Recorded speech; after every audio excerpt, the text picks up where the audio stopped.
Hi hello నమస్తే welcome to on TV. మొత్తానికి Jubilee hills ఉప ఎన్నికలు రణరంగంగా మారబోతున్నాయి. ప్రధాన పార్టీలు అంటే బీజేపీ, కాంగ్రెస్, బీఆర్ఎస్ ప్రధాన పార్టీలు పోటీ పడుతుండగా నాకేమీ తక్కువ అంటూ స్వతంత్ర అభ్యర్థులు కూడా పోటీ పడుతున్నటువంటి సందర్భం. మొత్తానికి 58 మంది లిస్టు మనకు వచ్చింది. 58 మందిలో స్వతంత్ర అభ్యర్థులు దాదాపుగా 26 మంది ఉన్నట్టుగా మనకు తెలుస్తూ ఉన్నది. ఏది ఏమైనప్పటికీ జూబ్లీ హిల్స్ ఒక అద్దాల మేడలు లైటింగ్లతో ఉన్నటువంటి కేవలం కనబడతాయి. కానీ ఇక్కడంతా చీకటి రాజ్యం కనబడతా ఉంటుంది. సో ఈ చీకటి రాజ్యాన్ని నా టార్చ్ లైట్తో నేను వెలుతురునిచ్చే ఒక మార్గదర్శిగా మారబోతున్నాను అని చెప్తూ అస్మా బేగం తన అభ్యర్థిత్వాన్ని, నామినేషన్ని అన్నీ సఫలీకృతం చేసుకొని రేపటి నుంచి ప్రచారంలోకి దూసుకు వెళ్ళబోతుంది. ఈ నేపథ్యంలో అస్మా బేగంని మరిన్ని విశేషాలు అడిగి తెలుసుకునే ప్రయత్నం చేద్దాం. అసలు జూబ్లీ హిల్స్లో ఎందుకు పోటీ చేయాల్సి వచ్చింది, జూబ్లీ హిల్స్లో ఏమేమి కరువు నడుస్తూ ఉన్నది అనే తదితర అంశాలు తెలుసుకుందాం. మేడం నమస్తే. నమస్తే. ఎట్లా జూబ్లీ హిల్స్లో ఏంటి పరిస్థితి? మీరు నామినేషన్ అంతా సాఫల్యంగా జరిగిందా? సాఫల్యంగానే జరిగింది. ఈరోజు గుర్తు కూడా వచ్చేసింది, బ్యాటరీ టార్చ్. ఇక్కడున్న చీకట్లనంతా నా బ్యాటరీ టార్చ్తో, నా గుర్తుతో ఇక్కడ తొలగించాలని నేను గట్టిగా ప్రయత్నం చేస్తా. మా మంచి గుర్తే వచ్చిందని నేను అనుకుంటున్నా. ఓకే, ప్రధాన పార్టీలు 3 పోటీ పడుతున్నాయి. ఈ నేపథ్యంలో మీరు నిరుద్యోగ జేఏసీ నుంచి మీరు ఒక బలమైనటువంటి వాదన తీసుకొస్తూ అనేక రకమైనటువంటి ప్రచారం చేస్తున్నారు. ఈ నేపథ్యంలో మిగతా అభ్యర్థులకు నీకు తేడా ఏంటంటే ఏం చెప్తారు? వాళ్ళకి పార్టీల నుంచి బీఫామ్లు ఉంటాయి, పెద్దగా కొత్తగా ఏం లేదు. వాళ్ళు ఎలాంటి కష్టం పడరు. మేము కష్టపడి ఈ స్థాయికి వచ్చినాం. ఈరోజు మాకు నామినేషన్ సక్సెస్ అయినా, మాకు ఒక గుర్తు వచ్చినా అంటే అది మా స్వతः కష్టమే. ఈ పార్టీలలాగా వాళ్ళు ఎవరో చేసి పెడితే అందరూ ఆ కష్టాన్ని వీళ్ళు యూటిలైజ్ చేసుకోవడం, మా ప్రజల కష్టాన్ని వీళ్ళు దోచుకోవడము. పార్టీలు అంటేనే మొత్తము విసుగొచ్చేంత పాలన నడుస్తుంది తెలంగాణలో. ఏ పార్టీని కూడా నమ్మే పరిస్థితిలో లేరు ప్రజలు.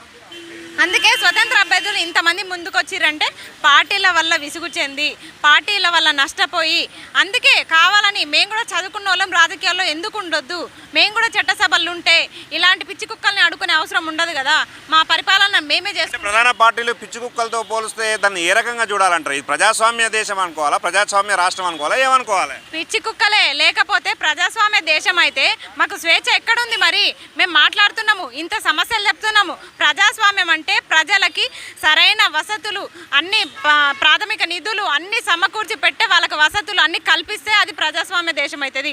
ఓన్లీ స్వేచ్ఛ ఇచ్చి మీరు మాట్లాడుతున్నారు కదా, మైకులు ఇస్తున్నాం, అరుస్తున్నారు కదా, మీకు ఇందిరా పార్క్ ఇచ్చినాం కదా ధర్నా చేసుకోవడానికి, ఇది కాదు కదా ప్రజాస్వామ్యం అంటే. ఒక మధ్యతరగతి కుటుంబం నిరంతరంగా 3 పూటలు తిని కూడు గూడు గుడ్డ ఇవన్నీ సకలంగా సౌకర్యంగా అవన్నీ అనుభవిస్తూ బతుకుతున్నప్పుడే, వాళ్ళ జీవనం సాగుతున్నప్పుడే అది ప్రజాస్వామ్య దేశం అవుతుంది. ఇప్పటికీ తిండికి లేక ఇబ్బంది పడుతూ ఉన్నారు, బట్టకు లేక ఇబ్బంది పడుతూ ఉన్నారు, చదువులకు లేక ఇబ్బంది పడుతూ ఉన్నారు, ఫీజు రియంబర్స్మెంట్లు వస్తలేవు, ఇవన్నీ చాలా ఉన్నాయి కష్టాలు. ఫీజు రియంబర్స్మెంట్ రాక అప్పుడెప్పుడో వైఎస్ కాలంలో చేసిన ఫీజు రియంబర్స్మెంట్కి చాలామంది నాతో సహా చదువుకొని పీజీలు పట్టాలు డాక్టర్లు అయ్యి ఇంజనీర్లు అయ్యి ఈరోజు చాలామందికి సేవలు అందిస్తున్నారు. అలాంటిది ఇప్పుడు ఈ ప్రభుత్వంలో ఫీజు రియంబర్స్మెంట్లు రాక ఎంతమంది నష్టపోతున్నారు? ఎంతమంది ఇంజనీర్లని ఈ ప్రభుత్వం కోల్పోతుంది? ఎంతమంది డాక్టర్లను కోల్పోతుంది? ఎంతమంది ప్రొఫెసర్లను కోల్పోతుంది? చెప్పండి. ఎన్ని పట్టాలను మీరు ధ్వంసం చేస్తున్నారు? ఎంతమంది జీవితాలను మీరు అతలాకుతలం చేస్తున్నారు, రోడ్డు మీద నిలబెడుతున్నారు ఫీజు రియంబర్స్మెంట్ లేక? ఈ కాంగ్రెస్ పార్టీ కేవలం ఫీజు రియంబర్స్మెంట్ అంటే అనేక సంక్షేమ పథకాలు తీసుకొచ్చింది కదా, గత 2 ఏళ్ల నుంచి మేము కూడా అభివృద్ధి చేస్తున్నాం కదా అని చెప్తున్నారు కదా. చెప్తున్నారు అంతే. ఎక్కడున్నాయి అంటున్నాం మేము. ఫీజు రియంబర్స్మెంట్ వస్తుందా? మీరు వెళ్ళి అడగండి. హాస్టల్లో సరైన వసతులు ఉంటున్నాయా? గురుకులాల్లో పిల్లలు ఎంత ఇబ్బంది పడుతున్నారు? అసలు గురుకుల చదువు పరంగా ఇట్లా అయితే ఇంట్లో ఇంకొక బాధలు. 6 గ్యారంటీలు అన్నారు, ఫ్రీ బస్ అన్నారు, అమ్మాయిలకు ఫ్రీ బస్ ఇస్తున్నారు. ఇప్పుడు మీకే ఎంత ఛార్జ్ బాగుతున్నారు? మీ వరకే ఎంత ఛార్జ్ బాగుతున్నారు? మీ ఇంట్లో ఆడవాళ్ళకి ఫ్రీ ఏమో, కానీ మగాళ్ళకైతే బాగుతున్నారు కదా, ఎక్కువ ఎక్స్ట్రా ఛార్జెస్ తీసుకుంటున్నారు కదా. ఇంకేమేం కావాలా మహిళలకు? ఇంకేమైనా ఇప్పుడు 2500 స్కీమ్ అది కూడా త్వరలోనే అమలు చేస్తామంటున్నారు కదా. అన్ని త్వరలోనే, నోటిఫికేషన్లు త్వరలోనే, 2500 త్వరలోనే, ఏది అడిగినా త్వరలో. ఈ పదం ఏ రాజ్యాంగంలో రాసిపెట్టిందో, ఎక్కడ రాసిపెట్టిందో నాకు అర్థమైతలేదు. కానీ ఏది అడిగినా త్వరలోనే అంటారు. ఆఖరికి నోటిఫికేషన్లు అడిగినా త్వరలోనే అంటున్నారు. ఒక పక్క ఇక్కడ అధికార పార్టీ కాంగ్రెస్ పార్టీ అయినటువంటి పార్టీ బీసీని ఇక్కడ క్యాండిడేట్ని నిలబెట్టింది, ఒక బలమైనటువంటి క్యాండిడేట్.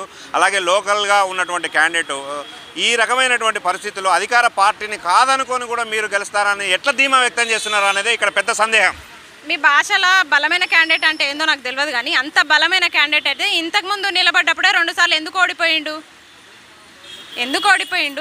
ఎంఐఎంలో నిలబడ్డాడు, ఇంతకుముందు కూడా నిలబడ్డాడు, ఎందుకు ఓడిపోయిండు? ఇప్పుడు కొత్తగా కాంగ్రెస్ పార్టీలో ఉండి గెలుస్తున్నాడు అంటే మరి ఆయన పార్టీ వల్ల గెలుస్తున్నాడా లేకపోతే దేని వల్ల గెలుస్తున్నాడు? ఓకే, అంటే బలమే లేదంటారా?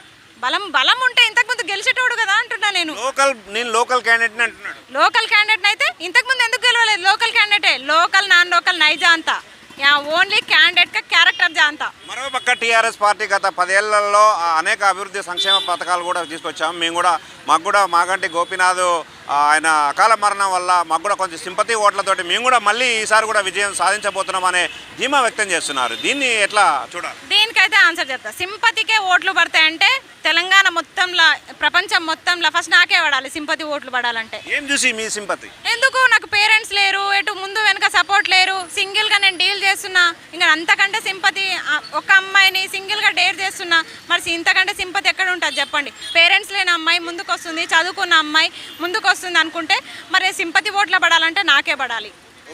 మరో పక్క మైనార్టీ ఓట్లు కూడా ఇక్కడ చాలా ఉన్నటువంటి పరిస్థితి. ఏ రకంగా చూడాలంటారు మైనార్టీ ఓట్లను ఎట్లా చూడాలంటే నేను చెప్తున్నా కదా, కనీసం ఖబరస్థాన్ కూడా ఇయ్యలేని గవర్నమెంట్ని ఎన్నుకుంటే మాత్రం మీ ఇష్టం ఇక. ఎందుకంటే కనీసం మనిషి మన కులస్తులు చనిపోతే పూడ్చడానికి కూడా జాగా ఇవ్వనోళ్ళు, ఇప్పుడే కేటాయించిన వాళ్ళు గెలిచిన తర్వాత ఏం చేస్తారు? ఏ నమ్మకంతోనో గెలిపిస్తారు వాళ్ళని? అది మనమే స్వతహాగా వేసుకోవాలి. ఎలక్షన్లు అయిపోయారు, ఎవరైనా పుట్టుకునే చనిపోయారు అనుకోండి, ఏంది పరిస్థితి? ఎవరు? హస్తం పార్టీ వాళ్ళు ఏమో అభయహస్తం అంటున్నారు, కారేమో జెట్ స్పీడ్ అంటున్నారు, కమలమేమో వికసిస్తుంది అంటున్నారు. ఈ 3 ప్రధాన పార్టీలకు మీరు ఏం చెప్తారు? హస్తము ఇట్లా అయిపోయింది, పువ్వు ఆడిపోయింది, కారు గాలిపోయింది, అసలు ఏమీ లేవు ఇక్కడ. మొత్తం స్వతంత్ర అభ్యర్థులదే హవా ఇక్కడ. యూసఫ్ గూడ ప్రాంతం, అలాగే ఇట్లా ఈ జూబ్లీ హిల్స్ ప్రాంతం అంతా కొంత బస్తీ ప్రాంతం కూడా ఉంటుంది. ఈ ఓట్ బ్యాంక్ని ఎలా ఏ రకంగా చూస్తారో వాళ్ళు? ఆ సమస్యలని మేము కల్లారా చూసినాం కాబట్టి ఇది ఇట్లా ఉండదు. ఒకవేళ మేమే కనుక గెలిస్తే, నేనే గెలిస్తే ఇవన్నీ సమస్యలు నాకు తెలుసు. నేను గెలిస్తే అంటున్నారు అంటే గెలవాలని పోటీలో దిగారు? అవును, గెలవాలనే దిగినా కదా. గెలిస్తే అనే ఒక ఆశ్చర్యార్థకం. అదే చెప్తున్నా, నేను గెలుస్తా కదా. నేను గెలిచిన తర్వాత నేను చదువుకున్నా కాబట్టి నిధులు ఎంత రావాలి, రోడ్లు ఎంత వేయాలి, డ్రైనేజ్ ఎంత, ఎక్కడ తవ్వాలి, ఏం చేయాలనేది ఒక చదువుకున్న అభ్యర్థిగా నాకు తెలిసి ఉంటుంది, అవగాహన ఉంటుంది. కాబట్టి నన్ను గెలిపించండి అని చెప్పేసి చెప్తా. ఈ ప్రాంతంలో మీకు ఏ సమస్యల మీద అవగాహన ఉందని రంగంలోకి దిగారు? ఇప్పుడు నిరుద్యోగత సమస్య రాష్ట్రం మొత్తం ఉంది. ఇక్కడ అసలు చెప్తే నమ్మరు, కానీ అసలు జూబ్లీ హిల్స్లో అద్దాల మేడలు ఉంటాయని చాలామంది అనుకుంటారు మొత్తం గ్రామస్తులు, కానీ లేదు. ఇక్కడ మన ఊర్లో పరిస్థితి కంటే దారుణంగా ఉంటుంది. మొత్తం రోడ్లు అస్తవ్యస్తం, వీధి లైట్లు ఉండవు, డ్రైనేజీ వ్యవస్థ సరిగ్గా ఉండదు. హైడ్రా వల్ల ఈ చాలా ఇండ్లను కోల్పోయిన నిరుపేదలు ఉన్నారు. రోడ్ల మీద గుడిసెలు వేసుకొని ఉంటున్నారు. బండ్ల పైన సామాన్లు పెట్టుకొని ఉంటున్నారు. వర్షానికి తడుస్తూ, ఎండకు ఎండుతూ, చలికి వణుకుతూ అక్కడనే జీవనం సాగిస్తున్నారు. అట్లాంటి వాళ్ళని నేను దగ్గరుండి చూసిన. ఇప్పుడు ఒక నిరుపేద కుటుంబం నుంచి వచ్చిన నేను ఆ నిరుపేద సమస్యలు తెలిసినప్పుడు నేను ఎందుకు వాళ్ళ దగ్గరికి వెళ్ళి ఓట్లు అడిగే హక్కు నేను ఎందుకు ఉండదు? ఖచ్చితంగా నాకు ఆ హక్కు ఉంది, నేను గెలుస్తానే నమ్మకం నాకుంది. మీలాంటి వాళ్ళు పోటీ చేసినప్పుడు అనేక రకాలుగా వేరే వాళ్ళు ఆరోపణలు చేస్తారు. అంటే వెనకాల ఎవరో ఉండి నడిపిస్తూ ఉన్నారు. అంటే అధికార పార్టీ ఎట్లాగో మీరు విమర్శిస్తున్నారు, మరొక పక్క పింక్ పార్టీ, మీరు వెనకాల ఏమైనా ఉన్నారు అని ఆరోపించే వాళ్ళకి ఏం చెప్తారు మీరు? ఇప్పుడు కాంగ్రెస్ పార్టీని గెలిపించేటప్పుడు ఏ పార్టీ వెనకాల ఉండి గెలిపించిందండి? ఏ పార్టీ సపోర్ట్ చేసింది అన్నది మీ అభ్యర్థిత్వాన్ని. అదే చెప్తున్నా, ఏ పార్టీ సపోర్ట్ లేదు మాకు. మేము స్వతహాగానే వచ్చినాము, ఉద్యమాలకు కూడా స్వతహాగానే దిగినాం నిరుద్యోగులము. ఇప్పుడు కొత్తగా వేసలేం, కేసీఆర్ హయాంలో కూడా మేము ఉద్యమాలు చేసినాము. తెలుగు పండిత వ్యవస్థ రద్దు చేసినప్పుడు తెలంగాణలో ఉండే పండితులందరూ కూడా పెద్ద ఉద్యమమే చేసిర్రు 2018లో. కావాలంటే చూసుకోండి, అప్పట్లో మాకు బయట యూట్యూబ్ టెక్నాలజీ తెలియదు కాబట్టి బయట పడలేదు, కానీ అప్పటి నుంచే మా ఉద్యమాలు ఉన్నాయి. మరొక పక్క మద్యము, డబ్బు విపరీతంగా పంచే అవకాశాలు ఉన్నాయనేది ప్రజల నుంచి వస్తున్నటువంటి ఆరోపణ. ఈ మద్యము, ఈ డబ్బు ఎట్లా అరికట్టాలని మీరు సూచిస్తారు? మీరు ఎలక్షన్ ఆఫీసర్లకు కావచ్చు, ఏ రకంగా అడ్డుకట్ట వేయొచ్చు అని మీరు భావిస్తారు? నిజంగానే అధికార పార్టీ వాళ్ళు లేకపోతే ప్రతిపక్షం కానీ వాళ్ళు మీరు పంచే డబ్బును ఎట్లా మీరు దాన్ని అధిగమిస్తారు? ఒక్కరోజు మద్యము, బిర్యానీకి లొంగితే మొత్తం ఉండే ఇప్పుడు ఇంకో 2 సంవత్సరాలు ఉంటుంది గవర్నమెంట్. ఆ 2 సంవత్సరాల ఆకలికి అలమటించాల్సిందే. ఆ రాబోయే 2 సంవత్సరాల్లో ఒక్క రూపాయి అడిగే అర్హత కోల్పోతారు. మీరు గనక ఒక్కరోజు నోరు అన్ని కంట్రోల్లో పెట్టుకుంటే ఖచ్చితంగా రాబోయే రోజుల్లో మాత్రం ప్రతిరోజు 3 పూటలు అన్నం తింటారు, మంచి పథకాలన్నీ మీ ఇంట్లోకి వస్తాయి. ఫైనల్గా జూబ్లీ హిల్స్ ప్రాంత ప్రజలకు ఏం చెప్తారు మీరు? నేను ఏం చెప్తున్నా అంటే ఈ సమస్యలన్నీ మేము చూసినాము. మేము కూడా మీ కుటుంబంలో నుంచే, మీలాంటి మధ్యతరగతి కుటుంబం నుంచే వచ్చినాము.